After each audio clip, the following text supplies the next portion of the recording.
Hello दोस्तों, नमस्कार। दिन भर की बड़ी खबर बिना देरी के बताएंगे, जहां सबसे पहले बताएंगे नहीं सुधर रहा पाकिस्तान। दोस्तों, नए साल से पहले आतंकी कैंप्स में 50 से ज्यादा दहशतगर्द घुसपैठ के हैं फिराक में। ये जी हाँ, बताएंगे कैसे खुलासा हुआ दोस्तों, और भारतीय सेना की क्या तैयारी है तो वही बताएंगे। सैन्य अफसरों और जवानों ने एलओसी पर कैसे मनाई दिवाली, कैसे जलाए दीपक और फोड़े पटाखे। साथ ही साथ भारत को 2 साल से धोखा दे रहा है अमेरिका, फंस गया अपना तेजस। अब मोदी सरकार ने चलाया डंडा, अमेरिका की बोलती हो गई बंद। जी हाँ, बताएंगे कौन सी नई और बड़ी चाल चली अमेरिका ने भारत के तेजस को लेकर तो वहीं बताएंगे। व्लादिमीर पुतिन ने पूरी दुनिया को चौंका दिया दोस्तों, खास करके पश्चिमी देश को। दरअसल पुतिन ने रूसी न्यूक्लियर फोर्स को दिया है युद्धाभ्यास का आदेश और खुद सिचुएशन रूम से कर रहे हैं निगरानी दोस्तों। साथ ही साथ बताएंगे गैर मुस्लिम बोर्ड अधिकारी ने कर दिया बिल का समर्थन, वक्फ पैनल की बैठक में फिर एक बार बड़ा हंगामा। साथ ही बताएंगे आखिर प्रधानमंत्री नरेंद्र मोदी जी ने दिल्ली और बंगाल के बुजुर्गों से क्यों मांगी माफी। एक से एक बड़ी खबर विस्तार से बताने वाले हैं, बस आप वीडियो के लास्ट तक बने रहेगा। और खबरों में आगे बढ़ने से पहले देश भारत का निरंतर समर्थन करते हैं और भारत के दुश्मनों को सजा मिलनी चाहिए, ये बात मानते हैं तो वीडियो को लाइक करके, चैनल को सब्सक्राइब करके, बेल आइकन दबा के कमेंट में जय हिंद अवश्य कह दीजिएगा। बात करें पहली बड़ी खबर की, जहां सुधरता दिखाई नहीं दे रहा पाकिस्तान। नए साल से पहले आतंकी कैंप्स में 50 से ज्यादा दहशतगर्द घुसपैठ की है फिराक में। जी हाँ, भारतीय सेना के मेजर जनरल समीर श्रीवास्तव ने मंगलवार को कह दिया कि सीमा पार स्थित आतंकी शिविरों में 50 से भी अधिक की संख्या में आतंकवादी मौजूद हैं जो जम्मू क्षेत्र में घुसपैठ की फिराक में हैं। उन्होंने कहा कि सेना इस चुनौती के प्रति पूरी तरह सतर्क है और घुसपैठ के किसी भी प्रयास को विफल करेगी। पत्रकारों से बात करते हुए मेजर जनरल समीर श्रीवास्तव ने कहा कि सेना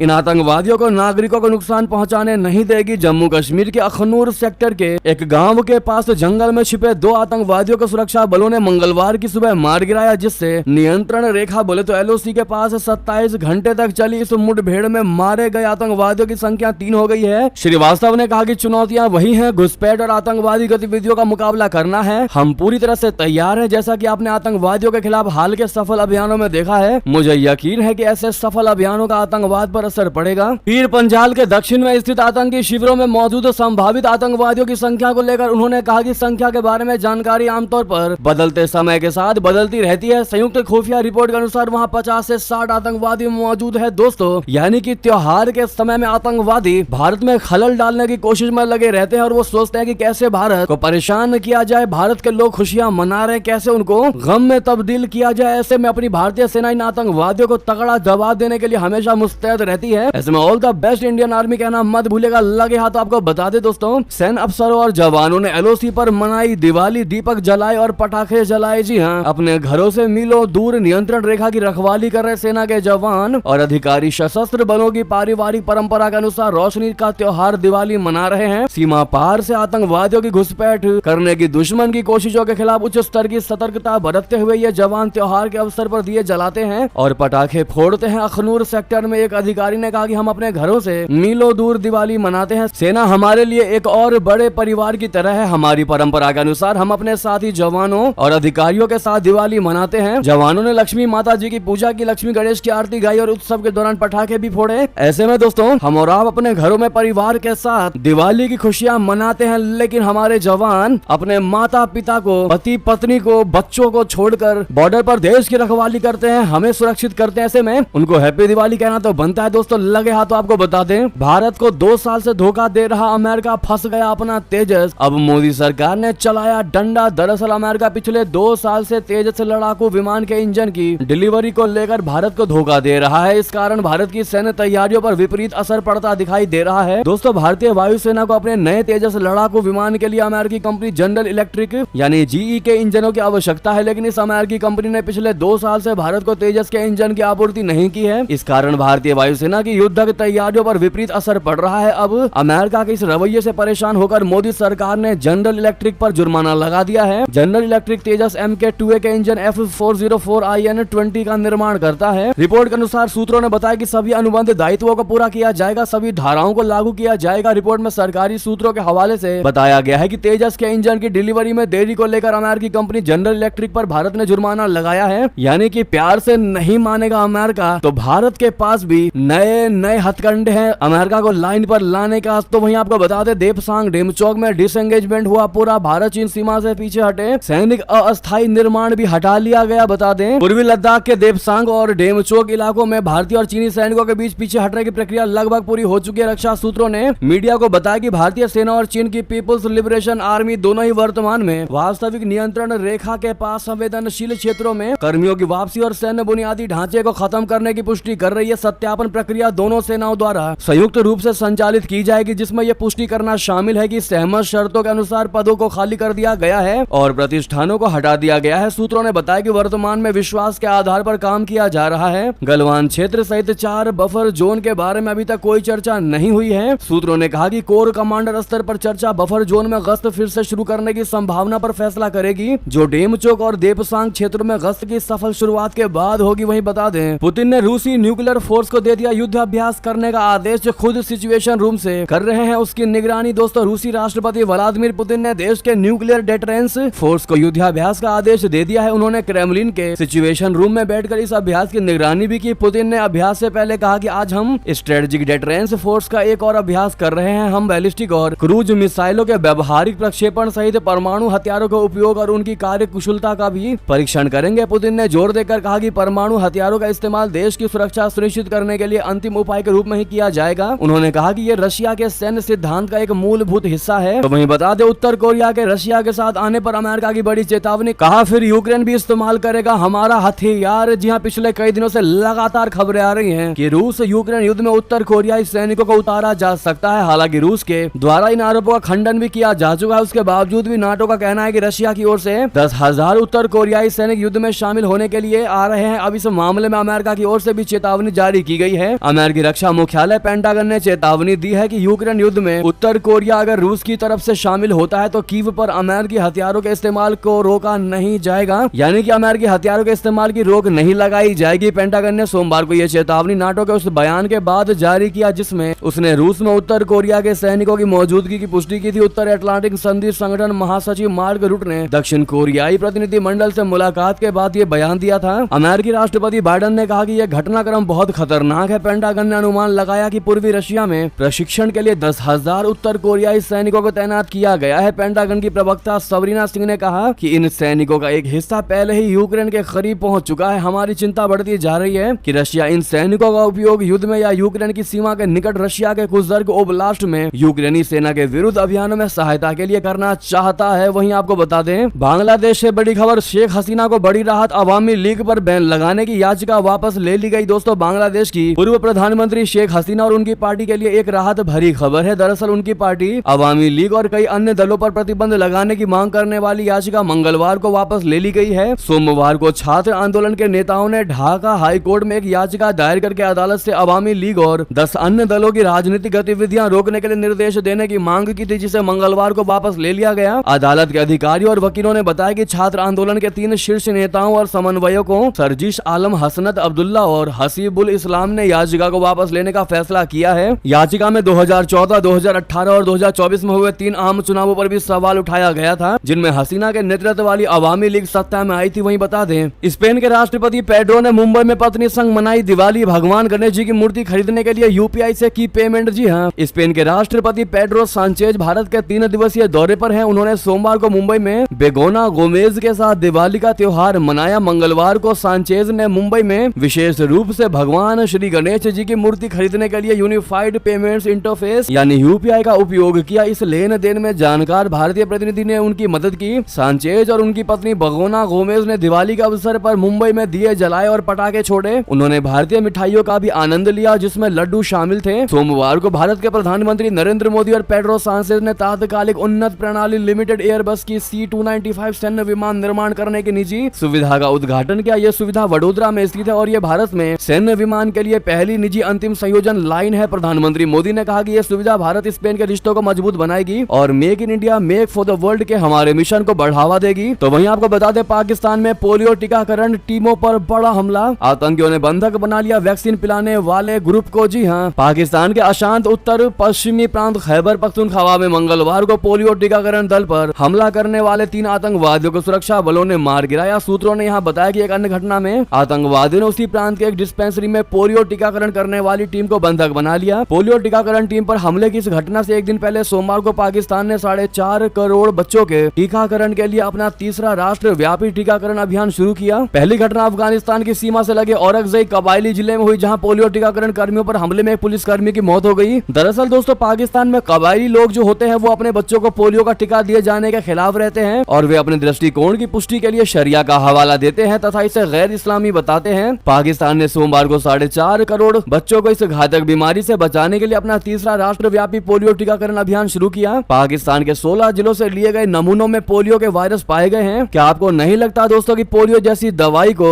ये लोग नापाक मानते हैं, गैर इस्लामी बताते हैं? क्या यही कारण आपको नहीं लगता दोस्तों कि आज पाकिस्तान सबसे पिछड़ा देश है? लगे हाथों आपको बता दें, चीन के शस्त्रागार में DF-26 गुआम किलर परमाणु मिसाइलों की संख्या बढ़ा दी गई है। टेंशन में आ गया है अमेरिका। दरअसल अमेरिका से तनाव के बीच चीन लगातार अपनी सैन्य क्षमता को बढ़ा रहा है। इस बीच अमेरिका की डिफेंस इंटेलिजेंस एजेंसी की एक रिपोर्ट में बताया गया है कि चीन गुआम किलर के नाम से कुख्यात DF-26 मध्यम दूरी बैलिस्टिक मिसाइलों की संख्या बढ़ा रहा है। प्रशांत महासागर में स्थित गुआम में अमेरिकी सैन्य अड्डा मौजूद है और यह मिसाइल उस ठिकाने तक परमाणु हमला करने में सक्षम है। DIA ने कहा कि चीन अधिक DF-26 तैनात कर रहा है। यह मिसाइल चीन के परमाणु हमलावर हथियारों में शीर्ष काबिज है। रिपोर्ट में कहा गया कि परमाणु और पारंपरिक क्षमताओं का मिश्रण संघर्ष के दौरान अनजाने में वृद्धि की संभावना को बढ़ाता है। तो वहीं आपको बता दें, इधर इजराइल ने बड़े प्रस्ताव पर कह दी बड़ी बात। उधर एयर स्ट्राइक के बाद गाजा में 93 की चली गई जान। दोस्तों इजराइल के PMO ने उन रिपोर्टों का खंडन किया जिसमें कहा गया था कि इजराइल को एक प्रस्ताव मिला है जिसमें युद्ध विराम की बात शामिल है। एक रिपोर्ट में दावा किया गया था कि मिस्र ने इजराइल के सामने में 48 घंटे के युद्ध विराम की बात कही थी जिसके बदले में हमास 4 बंदूकों को छोड़ देता। इस पर अब इजराइल ने कहा अगर ऐसा कोई प्रस्ताव उठाया गया होता तो वो तुरंत स्वीकार कर लिया जाता। दरअसल मिस्र के नेता अब्देल फत्ताह अल सीसी ने कहा कि उनके देश ने गाजा में 2 दिवसीय युद्ध विराम का प्रस्ताव रखा है जिसमें कुछ फलस्तीनी कैदियों के बदले में 4 इजरायली बंदूकों की अदला बदली शामिल होगी। उन्होंने ये भी कहा कि अस्थायी युद्ध विराम की दिशा में प्रयास जारी रखने के लिए अस्थायी युद्ध विराम के 10 दिनों के भीतर वार्ता फिर से शुरू होनी चाहिए। तो वहीं तीसरी ओर इजरायली हमले के डर की वजह से रक्षा बजट में 200% की बढ़ोतरी करेगा ईरान। मध्य पूर्व पर क्या पड़ेगा इसका असर, बता दें ईरान अपने रक्षा बजट में रिकॉर्ड बढ़ोतरी करने जा रहा है। माना यह जा रहा है कि इजराइल के हमले के डर से ईरान को यह बढ़ोतरी करनी पड़ रही है। ईरान सरकार की प्रवक्ता फतेह मेह मोजेरानी ने मंगलवार को कहा कि 21 मार्च 2025 को शुरू होने वाले नए कैलेंडर वर्ष में ईरान का रक्षा बजट 3 गुना बढ़कर 200% से अधिक हो जाएगा। मोजेरानी ने एक प्रेस कॉन्फ्रेंस में कहा कि बजट में देश की रक्षा आवश्यकताओं को पूरा करने के लिए सभी प्रयास किए गए हैं, इसीलिए हमने सैन्य बजट में 200% से अधिक की उल्लेखनीय वृद्धि का प्रस्ताव पारित किया है। ईरान ने रक्षा बजट में बढ़ोतरी का प्रस्ताव तब पारित किया है जब चंद दिनों पहले उस पर इजराइल ने जबरदस्त हवाई हमला किया था। इन हमलों में ईरानी रक्षा निर्माण को भारी नुकसान पहुंचा है। तो उधर बता दें स्पेन ने इजराइल को दिया तगड़ा झटका, फलस्तीन के समर्थन में गोला बारूद की खरीद रद्द कर दी। जी हां, स्पेन के आंतरिक मंत्रालय ने मंगलवार को कहा कि उसने इजरायली फर्म से गोला बारूद खरीदने के अनुबंध को रद्द कर दिया है। मंत्रालय ने यह भी बताया कि इस फैसले से इजराइल को हथियार न बेचने की स्पेन की प्रतिज्ञा का दायरा बढ़ गया है जिसमें खरीद भी शामिल है। इससे पहले स्पेन ने इजराइल को हथियारों की बिक्री पर प्रतिबंध लगा दिया था। इतना ही नहीं, एक अज्ञात देश से हथियार लेकर जा रहे कार्गो शिप को भी स्पेन ने अपने बंदरगाह पर रुकने की मंजूरी नहीं दी थी। कैडेना शेर रेडियो ने पहले बताया था कि गार्डिया सिविल पुलिस फोर्स ने इजराइल की गार्डियन लिमिटेड नाम की कंपनी से 6 मिलियन यूरो में 1.5 करोड़ से अधिक 9 mm राउंड खरीदने पर सहमति व्यक्त की। साथ ही साथ बता दें, एक साल में अमेरिका से लौटाए गए 1100 भारतीय अवैध रूप से कर रहे थे निवास, ऐसे हुई भारत में वापसी। दरअसल अमेरिका में अवैध रूप से रहने वाले भारतीयों को वापस भेजने को लेकर US department of homeland security ने यानी DHS ने एक अहम जानकारी दी है। 22 अक्टूबर की चार्टर उड़ान से संबंधित एक प्रश्न के जवाब में यूएस DHS के सीमा और आव्रजन नीति की सहायक सचिव रॉयस मूरे ने बताया कि एक साल में लगभग 1100 भारतीयों को अमेरिका से लौटाया गया है। इनमें वैसे लोग शामिल है जिन्होंने या तो वीजा नियमों का उल्लंघन किया था या फिर अवैध तरीके से अमेरिका गए थे। US department of homeland security के अधिकारी ने बताया कि अवैध रूप से अमेरिका में रह रहे लगभग 1100 भारतीय नागरिकों को चार्टर और वाणिज्यिक उड़ान से भारत वापस भेजा गया। जी हां, साथ ही साथ बता दें, चीन के CPEC का ब्रिक्स देश भी नहीं दे रहे साथ। भारत के बाद अब ब्राजील ने कर लिया किनारा। दरअसल चीन के $multi-billion प्रोजेक्ट बोले तो बेल्ट एंड रोड इनिशिएटिव में भाग लेने से ब्राजील ने मना कर दिया है। चीन के इस प्रोजेक्ट को समर्थन न करने वाले ब्रिक्स देशों में ब्राजील दूसरा देश है। ब्राजील से पहले भारत ने चीन के इस प्रोजेक्ट का हिस्सा बनने से मना कर दिया था। साउथ चाइना मॉर्निंग पोस्ट के मुताबिक अंतर्राष्ट्रीय मामलों में राष्ट्रपति के विशेष सलाहकार सेल्सो अमोरिम ने कहा कि राष्ट्रपति लूला दा सिल्वा के नेतृत्व वाला ब्राजील चीन के बेल्ट एंड रोड इनिशिएटिव में भाग नहीं लेगा। तो वहीं ब्राजील चीन के निवेशकों के साथ काम करने के लिए दूसरे विकल्पों की ओर देख रहा है। एक ब्राजीलियन अखबार ओ ग्लोबो से उन्होंने कहा कि ब्राजील चीन के साथ बिना किसी अनुबंध में बंद कर अपने संबंधों को एक नए स्तर पर ले जाना चाहता है। ब्राजील के इस फैसले से 20 नवंबर को चीनी राष्ट्रपति ब्राजील यात्रा के दौरान इस इनिशिएटिव में ब्राजील को जोड़ने की योजना विफल हो गई। वहीं बता दें एयर इंडिया की 32 फ्लाइट्स को बम से उड़ाने की धमकी मचा दिया हड़कंप। दोस्तों फिर एक बार ऐसी नई खबर निकलकर सामने आ रही है आज की। दरअसल फ्लाइट्स को बम से उड़ाने की फर्जी धमकी मिलने का सिलसिला थमने का नाम नहीं ले रहा। इसी बीच मंगलवार को एयर इंडिया की 32 फ्लाइट्स को बम से उड़ाने की धमकियां मिली है। फ्लाइट्स में बम की धमकी होने की सूचना मिलने के बाद हड़कंप मच गया है। फ्लाइट्स में बम की सूचना मिलने के बाद सभी की इमरजेंसी लैंडिंग कराई गई है। जांच में सभी धमकियों को फर्जी पाए जाने पर फ्लाइट्स को अपने गंतव्य की ओर रवाना कर दिया। हाल के हफ्तों में देश भर में वाणिज्यिक एयरलाइनों और कई प्रतिष्ठानों को बम से झूठी धमकियां मिली थी। एयरलाइंस को धमकी भरे कॉल मिलने के मामले में तेजी से वृद्धि हो रही है। इसको लेकर एनआईए ने अपनी जांच भी तेज कर दी है। दोस्तों वहीं बता दें ओबामा ने ट्रंप समर्थकों की आलोचना की। ब्रूस स्प्रिंगस्टीन ने रिपब्लिकन उम्मीदवार को बताया अत्याचारी। जी अमेरिका के राष्ट्रपति चुनाव का काउंटडाउन शुरू हो चुका है। 5 नवंबर को होने वाले चुनाव से पहले आरोप प्रत्यारोप का दौर जारी है। उपराष्ट्रपति कमला हैरिस और पूर्व राष्ट्रपति डोनाल्ड ट्रंप ने उन प्रमुख राज्यों में मतदाताओं को लुभाने के लिए एक दूसरे पर तीखे हमले किए। सोमवार को रिपब्लिकन उम्मीदवार ट्रंप ने अटलांटा में जॉर्जिया इंस्टीट्यूट ऑफ टेक्नोलॉजी के परिसर में मैक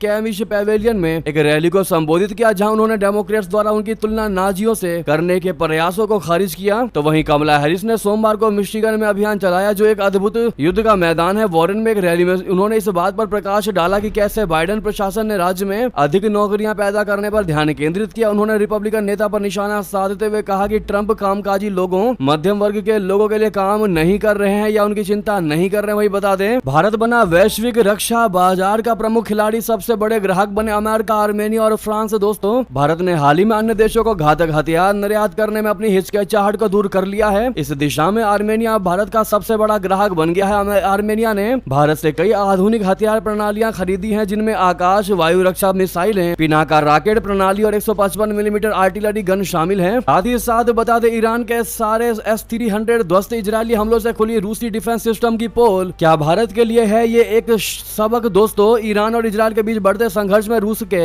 अत्याधुनिक डिफेंस सिस्टम S-300 की कमजोरियां सामने आ रही है। इजरायली हमलों के सामने ईरान का रूसी S-300 डिफेंस सिस्टम नाकाम साबित हुआ, जिसमें रूसी रक्षा तकनीक की विश्वसनीयता पर सवाल उठने लगे हैं। ये घटना तब और अधिक महत्वपूर्ण हो जाती है जब यूक्रेन युद्ध में भी रशिया के S-300 और S-400 सिस्टम के कमजोर प्रदर्शन पर पहले ही चर्चा हो रही हो। एक समय पर अमेरिकी पैट्रियट सिस्टम से तुलना की जाने वाली इस प्रणाली की हालिया घटनाओं ने इसकी क्षमता पर संदेह पैदा कर दिया है। क्या इस घटना के बाद रशिया के डिफेंस सिस्टम पर दुनिया भर में विश्वास को कमजोर करने का माहौल बन गया है। सिप्री की रिपोर्ट ने बताया है कि रशिया के हथियारों के निर्यात में 2022 से अब तक 52% की गिरावट आई है। जी हाँ दोस्तों, क्या ये भारत के लिए एक बहुत बड़ा सबक है। दोस्तों सबक है, क्या भारत को भी रशिया के डिफेंस सिस्टम को खरीदने से पहले 2 की जगह 5 बार सोचना चाहिए। आपकी क्या राय है बताइएगा जरूर। तो वहीं बता दें व्हाइट हाउस में दिवाली का जश्न। सुनीता विलियम्स ने अंतरिक्ष से दी त्योहार की शुभकामनाएं अपने समुदाय को लेकर कह दी ये खास बात। दरअसल नासा की अंतरिक्ष यात्री सुनीता विलियम्स, जो लगभग 5 महीने से अंतरिक्ष में हैं, उन्होंने संयुक्त राज्य अमेरिका, यूएसए और दुनिया भर में त्योहार मनाने वालों को दीपावली की हार्दिक शुभकामनाएं दी है। अंतर्राष्ट्रीय अंतरिक्ष स्टेशन ISS से साझा किए गए एक वीडियो संदेश में भारतीय मूल के अंतरिक्ष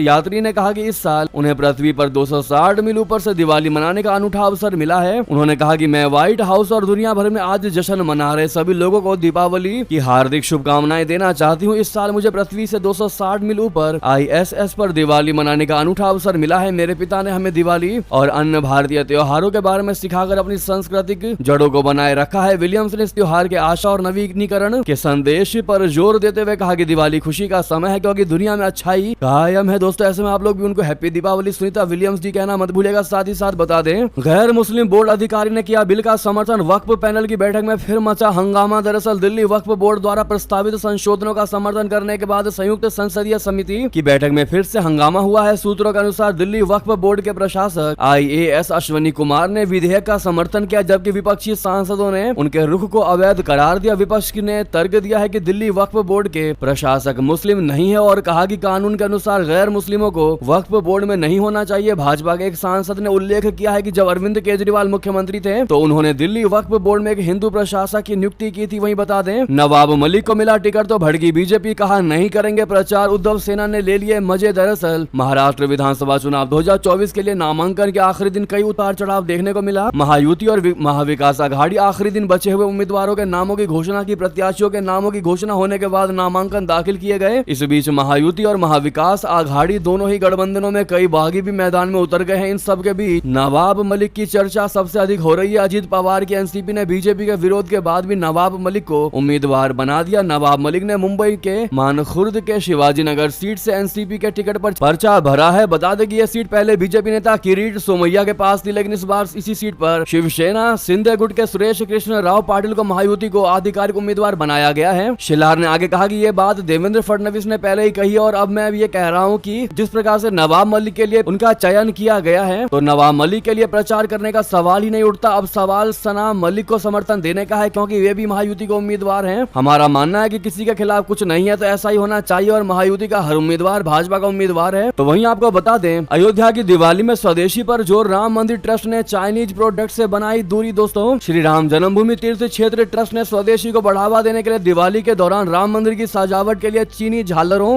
लाइटों और अन्य वस्तुओं का उपयोग न करने का फैसला किया है। अयोध्या इस साल भी भव्य दीपोत्सव के लिए तैयार है। ये राम नगरी है। दीपोत्सव के आयोजन का 8वां संस्करण होगा। राम मंदिर में राम लला के प्राण प्रतिष्ठा समारोह के बाद ये पहला दीपोत्सव है। राम मंदिर परिसर को दीयों, फूलों, लाइटों और समेत अन्य वस्तुओं से सजाया जा रहा है। श्री राम जन्मभूमि तीर्थ क्षेत्र ट्रस्ट ने एक बयान में कहा कि दिवाली के अवसर पर राम मंदिर की सजावट में स्थानीय शिल्प कौशल को बढ़ावा देने का फैसला किया गया है। वोकल फॉर लोकल पहल के साथ तालमेल बिठाते हुए आत्मनिर्भरता की ओर कदम बढ़ाया गया है। दोस्तों, क्या इस कदम की आप सराहना करते हैं तो कमेंट में मेरा भारत महान कहना मत भूलिएगा। और दोस्तों, अभी तक वीडियो को लाइक नहीं किया आपने तो सामने लाइक का बटन दबा दीजिए। साथ ही साथ बता दें, दिवाली से पहले राम मंदिर समेत इन धार्मिक स्थलों को मिली है बम से उड़ाने की धमकी। दोस्तों, दिवाली का नजदीक आते ही आतंकियों द्वारा हमलों की धमकियों ने देश भर की सुरक्षा एजेंसियों को सचेत कर दिया है। खास करके अयोध्या का राम मंदिर, उज्जैन का महाकाल मंदिर और तिरुपति का इस्कॉन मंदिर आतंकियों के निशाने पर है। पुलिस को ईमेल और चिट्ठियों के माध्यम से इन मंदिरों पर हमले की चेतावनी मिली है, जिसके चलते सुरक्षा व्यवस्था को कड़ा कर दिया गया है। वहीं आपकी जानकारी के लिए बता दें कि ऐतिहासिक होगा ये दीपावली। 500 साल बाद राम मंदिर में जलाए जाएंगे हजारों दिए। मोदी जी ने कहा कि ये ऐसी दीपावली होगी जब भगवान राम एक बार फिर अपने घर आए हैं और इस बार ये प्रतीक्षा 14 वर्षों बाद नहीं बल्कि 500 वर्षों बाद पूरी हो रही है। प्रधानमंत्री ने यह टिप्पणी स्वास्थ्य क्षेत्र की करीब 12,850 करोड़ रुपए की विभिन्न विकास परियोजनाओं को उद्घाटन और शिलान्यास करने के बाद अपने संबोधन में किया। ऐसे में आप लोग कमेंट में जय श्री राम कहना मत भूलिएगा। दोस्तों, तो वहीं आपको बता दें, प्रधानमंत्री नरेंद्र मोदी जी ने दिल्ली और बंगाल के बुजुर्गों से क्यों मांगी माफी, तो आपको बता दें, प्रधानमंत्री मोदी ने कहा कि मैं दिल्ली और पश्चिम बंगाल के 70 वर्ष से अधिक उम्र के हर बुजुर्ग से क्षमा मांगता हूं कि मैं आपकी सेवा नहीं कर पाऊंगा। मुझे पता तो चलेगा कि आपको कष्ट है, लेकिन मैं आपको सहायता नहीं कर पाऊंगा क्योंकि आपने अपने राजनीति स्वार्थ के कारण दिल्ली और पश्चिम बंगाल की सरकार आयुष्मान भारत योजना से जुड़ नहीं रही है। दरअसल प्रधानमंत्री मोदी ने कहा कि इस राष्ट्रीय स्वास्थ्य योजना का लक्ष्य अस्पताल में भर्ती होने के खर्चों के लिए 5 लाख तक का व्यापक कवरेज प्रदान करना है, लेकिन अफसोस की बात यह है कि राजनीतिक हितों ने आपके राज्यों में इसके कार्यान्वयन में बाधा उत्पन्न किया। वहीं दोस्तों, अंतिम खबर बता दें, 7 सालों से चली आ रही डिमांड हुई पूरी। सरकार के इस फैसले से पेट्रोल और डीजल 2 से 4 रुपए होगा सस्ता। जी हां दोस्तों, धनतेरस पर तेल कंपनियों की डीलरों को बहुत बड़ी सौगात, बढ़ेगा उनका कमीशन, तो कम हो जाएंगे डीजल और पेट्रोल के दाम, जो भारत के लिए बड़ी खुशखबरी भरी खबर है। इसी बीच ये थी भी की सारी बड़ी खबरें। आपको खबर कैसी लगी बताना बिल्कुल मत भूलिएगा और अब इस वीडियो को लाइक करके चैनल को सब्सक्राइब करके बेल आइकन दबा के कमेंट में जय हिंद कह दीजिएगा। साथ ही वीडियो को शेयर करना मत भूलिएगा दोस्तों, भाइयों में, साथियों में, रिश्तेदारों में, व्हाट्सएप, फेसबुक, ट्विटर के माध्यम से। मिलता अगली खबर में।